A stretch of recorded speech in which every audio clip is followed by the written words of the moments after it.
Hi everybody, I'm David Summers with Cordoba Leather, and in this video I'm going to show you how to properly trace your feet for a custom fit pair of leather sandals. Tracing your feet is very easy and it's very simple. You are only going to need 4 things to trace your feet. The first one being your feet.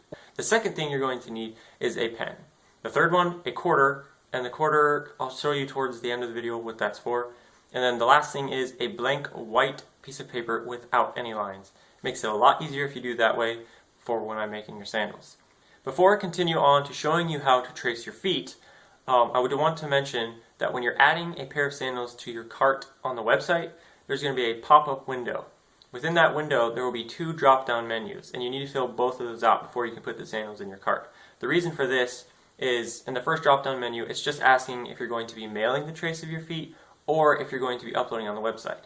And then the other drop-down menu is asking if you want the arch support in your sandals or if you want them to be flat. It's more for people who have fallen arches to give them more of a choice over what their sandals are going to be. So that should be everything for tracing your feet. So now we'll go on to the rest of the video showing you how to trace your feet. And you get to see my ugly foot close up on the camera. So here we go. Start by placing your foot on the piece of paper.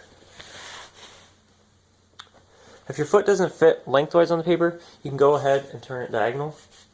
As long as it fits on a piece of paper and that paper fits on your scanner, you'll be good. And put a good amount of weight on your foot because it'll give a more accurate foot trace. Actually, when I'm tracing my foot, I like to put one knee on the ground and then have the other foot out in front of me, and it puts a good amount of weight on it. The most important thing when tracing your foot is to keep the pen straight. Don't have it at an angle, otherwise it'll throw off the trace of your foot. I normally start at the back of the heel and move forward towards the toes, just keeping the pen straight. Mark in between the toes a little. It gives a better picture of what your foot looks like. And then actually trace in between your big toe and your second toe. And then just continue back to where you started. And I kind of use both hands to help get around the heel. It's a little trickier, keeps it cleaner. Now, the next thing to do is to place a mark between your big toe and second toe. And do this by just taking the pen, putting it straight, and moving it in a circular motion, just putting a mark on the paper. Now the next step is to trace the arch in your foot. If you have fallen arches, you can go ahead and skip this step, but otherwise, what you do to trace the arch in your foot is you're going to use your foot as the guide. You're going to start the pen around the ball of your foot, and you're going to trace back to your heel, following the arch right here. So just start at the ball of your foot, and just trace and match the arch all the way back to your heel.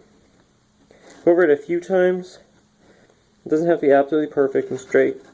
It's just giving the general area of where your arch is. So once you're done tracing the arch in your foot, next thing to do, you'll write your name and your order number. The name that you put on your order, and then the order number you received in your email. Now, if you're mailing your foot trace in, this is all you need. You'll need just your name and order number, and put this on both your left foot trace and right foot trace. And yes, you're tracing both of your feet. Sometimes your feet vary a little. So once you have the name and order number, you can go ahead and mail this in. Now, the address to mail it in to is listed on the cordobaleather.com website. The page that says upload foot trace, there's an address there, and that's where you'll mail this into. Now, if you are scanning the trace of your feet, the next thing you need to do is you need to trace a quarter on both your left foot trace and right foot trace. The purpose for tracing the quarter is to check that the scaling is correct, because sometimes if the settings are off, it'll print something too big or too small. And to catch that, that's what the quarter's for, to tell me if it's done that. Do that on both traces of your feet, and you'll be good. So after that, go ahead and scan it on your scanner, save it as a PDF, and then go to the cordobaleather.com website. Now, on the same page that says upload your foot trace, that has the address listed, there's a form. It'll have you put in your email, and then there's a button you click on that'll have you choose the file on your computer, and you just upload those. So this should be everything you need to trace your feet. And if you have any other questions, please send me an email and I'll respond as soon as I can. And thank you very much for watching.